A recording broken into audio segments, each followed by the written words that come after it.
Si Chen yang terkejut dengan bos monster itu yang pernah ia lihat dengan kedua matanya sendiri di dalam diri Demon King Lanyu di kehidupannya yang dulu. Di waktu itu, si Chen selama pertarungan dengan Demon King Lanyu dengan seorang diri, Demon King Lanyu dengan mudah bisa berubah menjadi beberapa kelas high rank, dan selama pertarungan itu, si Chen persis mengingat semua bentuk dari Demon King Lanyu itu. Dan di antara banyaknya wujud yang Demon King Lanyu tunjukkan, salah satu dari wujud itu sama persis dengan bos monster yang saat ini sedang si Chen lawan. Dengan fakta tersebut, si Chen pun lalu mencoba menyimpulkan, apakah artinya itu kalau monster yang ada di depannya itu telah diserap oleh power of gluttony yang dimiliki oleh Demon King Lanyu. Dan dengan satu rahasia yang sudah terungkap itu, si Chen pun mengasumsikan, kalau tempat yang sekarang ia datangi sebenarnya berada di dalam dirinya. Bos monster itu yang mendengar perkataan si Chen tersebut, dia pun menyeringai kemudian berkata, kalau tidak hanya mental yang dimiliki si Chen yang sangat menakjubkan, tetapi juga otak yang dimiliki oleh si Chen cukup hebat karena bisa memikirkan hal tersebut, dan karena kemampuannya itu, bos monster itu pun berkata kepada si Chen, kalau dirinya sudah membuktikan, kalau ia memang layak mendapatkan semua yang ada di tempat tersebut. Bos monster itu pun lalu mengeluarkan sebuah kunci yang bernama Key of the Void, yang kegunaan kunci tersebut adalah alat satu-satunya yang bisa digunakan untuk membuka Gate of the Demonic Tower. Dan setelah menunjukkan kunci itu kepada si Chen, bos monster itu berkata, kalau dulu Demon King Lanyu sudah menyerap banyak demon ganas yang tak terhitung jumlahnya, dan yang terkuat di antara mereka sudah disegel di tower tersebut. Dan kemudian, bos monster itu lalu memberikan kunci tersebut kepada si Chen sambil berkata, kalau si Chen harus bisa menyerap mereka dan menjadikan mereka bahan bakarnya untuk tumbuh menjadi lebih kuat lagi. Setelah mendapatkan kunci tersebut, si Chen pun lalu bertanya kepada bos monster itu, kenapa dirinya memberikan kunci tersebut yang secara tidak langsung telah membantunya untuk menjadi lebih kuat, dan bos monster itu pun lalu menjawabnya dengan mengatakan, bahkan kalau mereka yang dianggap ras iblis yang identik dengan kehancuran, bos monster itu berkata kalau di antara mereka tetap ada yang baik dan juga yang buruk, dan salah satunya adalah dia. Karena Demon King Lanyu telah membantai seluruh kaumnya demi memuaskan nafsu pribadinya, bos monster itu berkata kalau dia hanya ingin membalaskan dendamnya itu yang sudah ia pendam sejak lama, dan meski pembalasan dendamnya itu harus lewat si Chen, bos monster itu berkata kalau dia dengan senang hati akan mengorbankan dirinya itu. Bos monster itu yang mulai perlahan-lahan menghilang. Dia berkata kalau apa yang dikatakan orang yang ia kenal ternyata memanglah benar. Kalau si Chen lah satu-satunya orang yang bisa membalaskan kekejaman dari Demon King Lanyu. Dan si Chen yang mendengar itu, dia pun bertanya tentang orang yang disebutkan oleh bos monster tersebut. Namun bos monster itu tidak bisa memberitahunya, dan menyuruh si Chen untuk mencari jawabannya sendiri di dalam tower yang ada di belakangnya. Karena apa yang dicari oleh si Chen ada di dalam tower tersebut.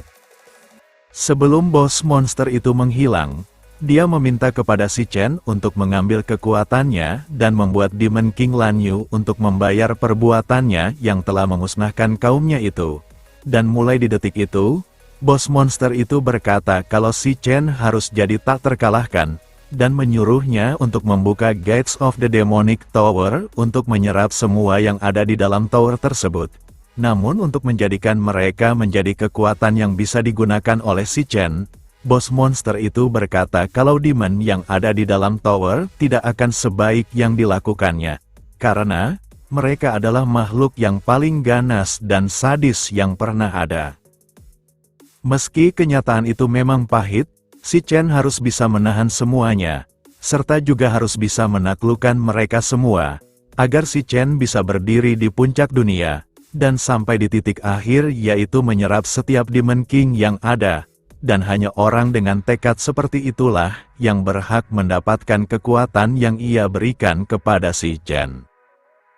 Setelah bos monster itu menghilang dan berhasil diserap oleh si Chen, Si Chen pun kemudian naik level, serta mendapatkan item yang sangat berharga yang ditinggalkan oleh bos monster tersebut, yaitu kedua senjata besarnya yang bernama Raksasa Underworld Bond, dan setelah menanamkan tekad dari bos monster itu ke dalam hatinya, sambil melihat kartu dari bos monster tersebut, si Chen berkata kalau dia pasti akan membalaskan dendamnya itu terhadap Demon King Lan Yu. Dengan berakhirnya percakapan si Chen dan bos monster tersebut, si Chen pun bangun dari tidurnya karena mendengar keributan dari temannya yang menyuruhnya untuk bangun. Karena hari sudah beranjak siang, mereka harus bergegas bersiap-siap untuk menghadiri tes yang akan dilakukan di hari tersebut.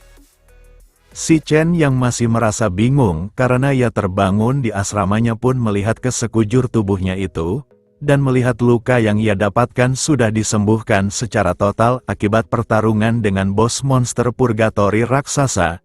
Dia pun bertanya-tanya apakah itu hanya mimpi belaka. Namun setelah melihat kartu dari bos monster itu ada di daftar panel sistem Power of Gluttony, hal itu pun membuktikan kalau yang ia alami bukanlah mimpi. Dan sambil melihat panel statnya itu, si Chen pun bertanya-tanya, di rank berapakah ia sekarang setelah mendapatkan kekuatan barunya itu. Pada saat si Chen yang memikirkan tentang tingkat kekuatannya, tak berselang lama Xiang Zuo memanggilnya dan berkata, kalau semalam ada seseorang yang membual tentangnya, dia bilang kalau si Chen tiba-tiba berubah menjadi kuat, dan sebagai orang terkuat di kamar mereka, Xiang Zuo bertanya kepada si Chen, apakah dirinya ingin mencuri gelarnya itu, dan dengan sombongnya, Xiang Zuo berkata kalau di tes ranking yang akan dilakukan di hari tersebut, si Chen pasti akan tetap di rank yang paling terbawah. Di perjalanan menuju tempat tes ranking yang akan diadakan, Xiang Zuo yang terlihat sedang sarapan dengan sebuah roti pun berkata, kalau kamar mereka yang mungkin seperti sekumpulan pecundang rank E, tapi jangan melupakan suatu hal yang penting, kalau tiap rank dipisahkan menjadi 3 tier, dan melihat mereka bertiga di low rank sedangkan dirinya di mid rank, dengan hanya perbedaan tiap tier saja. Xiang Zuo berkata kalau dia bisa melawan 10 low rank seperti mereka sekaligus. Ma Long yang sudah muak dengan kesombongan dari Xiang Zuo pun lalu berbisik kepada si Chen dengan mengatakan, kalau si Chen harus mengeluarkan semua kemampuannya dan meraih rank D untuk membungkam kesombongan dari Xiang Zuo, dan setelah mereka memasuki lapangan tes ranking itu akan diselenggarakan, pada saat melihat semua siswa sudah datang lebih awal dari mereka, tak berselang lama para bawahan dari Gong Cheng muncul dari arah toilet, dan Xiang Zuo yang melihat mereka berjalan ke arahnya, dia pun terlihat mulai merasa panik. Di sisi si Chen, dia yang melihat ke arah mereka pun membuat para antek-antek dari Gong Cheng terlihat sangat ketakutan. Dan pada saat mereka memberikan hormat serta memanggil si Chen dengan sebutan bos, Xiang Zuo dan Xiang Yu yang melihat ke arah si Chen pun akhirnya sadar, kalau apa yang dikatakan Ma Long adalah kebenaran. Si Chen yang tak mau menjadi perhatian banyak orang pun lalu meninggalkan mereka. Dan tanpa diduga ada seseorang memanggilnya, dan orang tersebut bernama Jiang Jia sebagai anggota Dewan Pengawas Siswa. Jiang Jia dengan sombongnya berkata, kalau dia mendengar di hari sebelumnya ada seseorang yang terlibat insiden kecil dengan Gong Cheng, dan melihat kalau Gong Cheng adalah adik dari presidennya, Jiang Jia berkata kalau si Chen tidak akan bisa lolos dengan mudah. Di sisi teman-teman si Chen, mereka yang melihat si Chen didatangi oleh Jiang Jia yang diketahui dia adalah bawahan pribadinya Presiden Dewan Pengawas Siswa dengan rank di tingkatan di D.